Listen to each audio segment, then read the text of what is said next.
Hello, everybody. Thank you so much for this invitation to be part of this panel. I really wish I would have been there, but it's the middle of the night for us, so I'm grateful that you allowed me to come through virtually. As I was reading the book, Women, Work, and Peace, I couldn't help it but becoming aware and transported to this experience that I have had so many times when talking to Isabel. The sense that somehow she is ahead of her time, or that the concepts that she is talking about are really timeless. To illustrate this, I want to go into three concepts that she presents in the book, in the different speeches in the book. The first concept is that of the 100-mile principle. The second is feminine leadership. And the third is on empowerment. On the first one, as we see in the book, Ila Ben has been thinking about this for a long time, talking about the importance of having food and shelter and services within 100 miles. And yet it is now, during this COVID crisis, that we have become so painfully aware of how important that is. The immediate impact of COVID and the lockdowns was that farmers, for example, had huge amounts of crops that they were not able to get to markets, or they were not able to get the inputs for the next season. The value chains were integrated across the globe, were interrupted, and we really thought about a food crisis and a hunger crisis.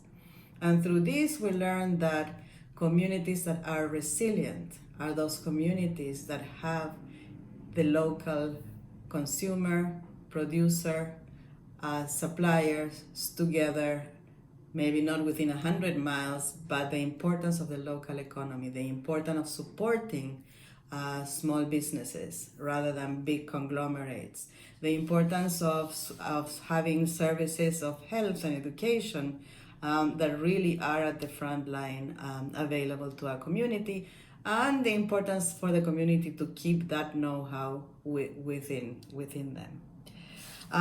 The second concept, the one on feminine leadership, is one that it's also has been revealed, its role has been revealed.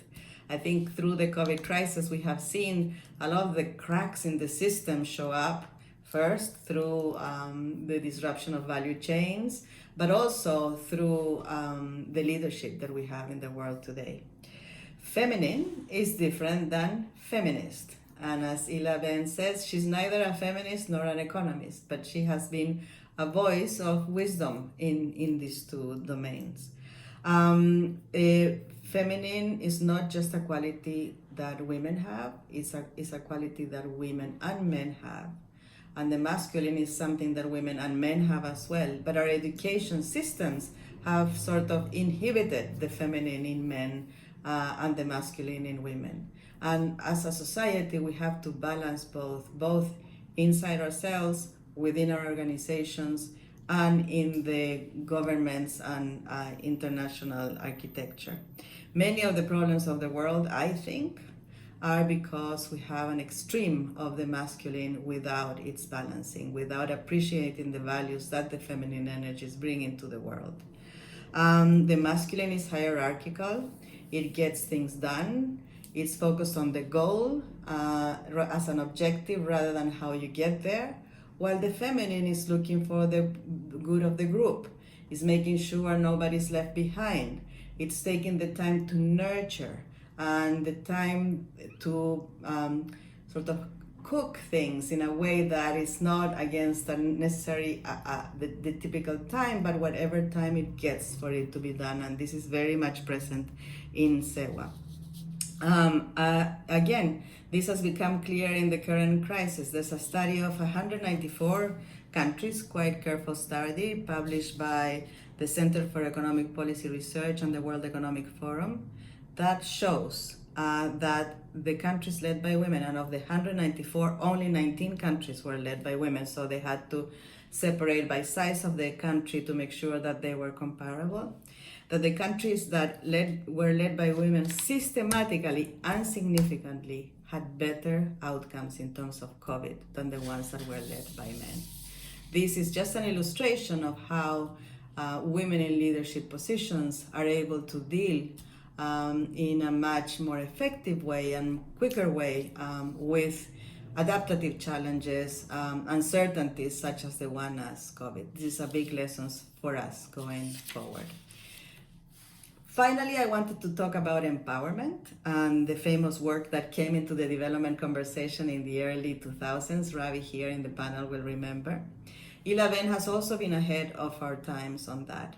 As she says, in the book, she's very clear, and I'm quoting, "We don't talk about giving power, but simply to remove the forces that yoke and chain and shackle a person." The power is there.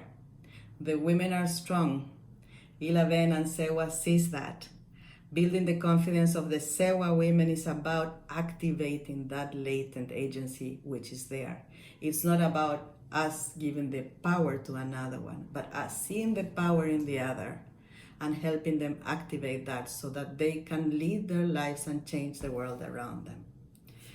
The Imago team, which is the organization that I have founded when I left the World Bank, has been working with SEWA since 2013. And we have seen firsthand how these are not just beautiful words, but are actually principles that are lived every day within SEWA and that constitute the fire, the center of the flame that actually feeds SEWA and the women on SEWA who have found in this organization a home where they feel that they are not alone and that they can really change the world. Thank you so much, and looking forward to hearing the proceedings tomorrow morning my time.